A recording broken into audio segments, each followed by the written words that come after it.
महारानी सबरी थी। सबरी का शुद्ध नाम है श्रमणा। इनके जो पिता थे महाराज अज थे, भीलकोल थे, उनके राजा थे। इनकी जो माता थी इंदुमती, भीलों के राजा थे।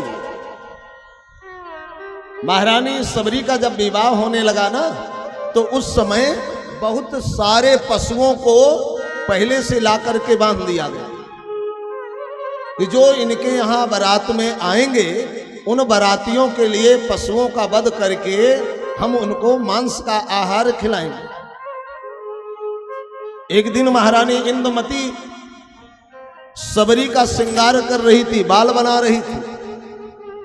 तो सबरी ने पूछा, मैया एक बात बताओ, इतने सारे पशु क्यों लाए जा रहे हैं? बोले, अगले महीने तुम्हारा विवाह है ना, तो तुम्हारे विवाह में जो बाराती आएंगे उनके खाने पीने की सब व्यवस्था बन रही है। सबरी ने सोचा कि मेरे विवाह में इतने पशुओं का वध होगा, क्या यह उचित है?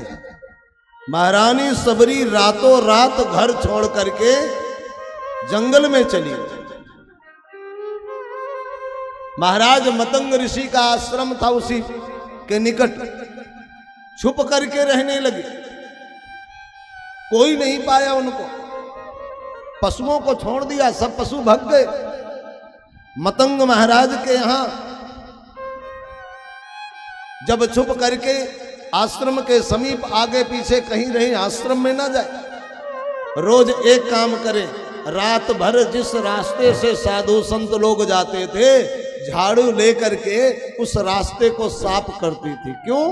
क्योंकि हमारे संत भगवंत इस मार्ग से रोज स्नान करने जाते हैं, तो उनके चरण में जो कंकड़ पत्थर कांटे गड़ जाते हैं ना, तो उनको सुख प्रदान करने के लिए रास्ते को रोज साफ करते थे। नदी के किनारे बालू भर करके लाएं और रास्ते में रोज बालू बिछाएं, ये रोज का काम था। एक दिन महाराज मतंग ने सोचा कि एक बात बताओ, रोज हम सब जाते थे, आज दिन तक तो ऐसा नहीं हुआ, ये कौन कर रहा है मार्ग की सफाई?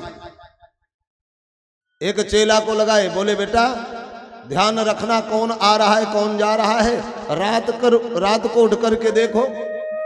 तो देखे तो सबरी मैया को जब देखा तो आ करके बताए कि एक युवती है, वो रोज मार्ग को साफ करती है, बालू भर कर आती है और मार्ग पर डालती है।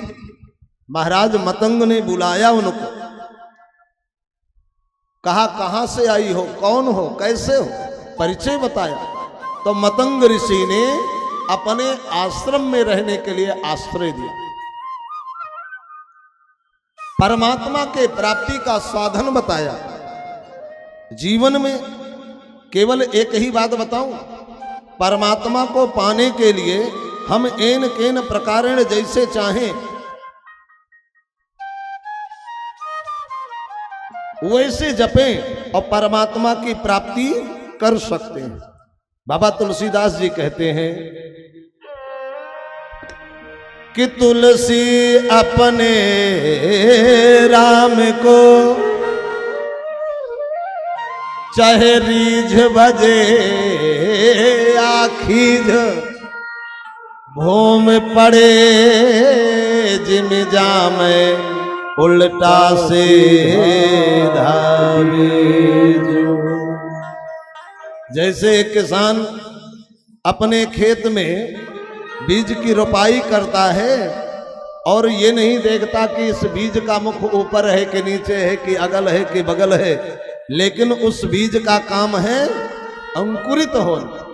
ऐसे परमात्मा के नाम को यदि हम जपते रहेंगे तो परमात्मा के नाम का फल तो मुझे प्राप्त ही हो जाएगा।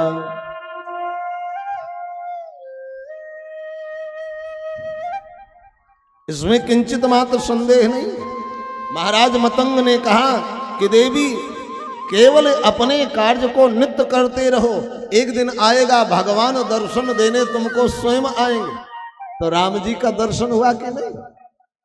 गुरु की बात पर जब हम निष्कपट भाव से मान करके निरंतर उस कार्य में लगे रहेंगे तो निश्चित ही मुझे उसका परिपूर्ण फल प्राप्त होगा।